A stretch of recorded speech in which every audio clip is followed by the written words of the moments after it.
ప్రకటించారో ఆయన తెలియదు, నీకు తెలియదు.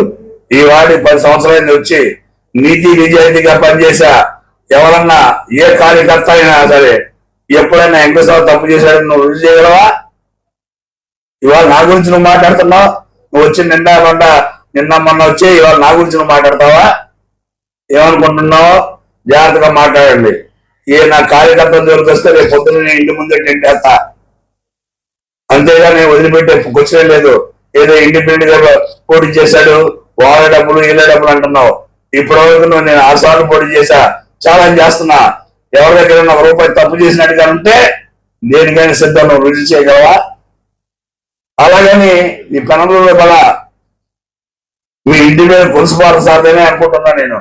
నిన్న ఒక ఆయన చెప్తున్నాడు, పులుసు కాదంటే కాసులు పారసాలని.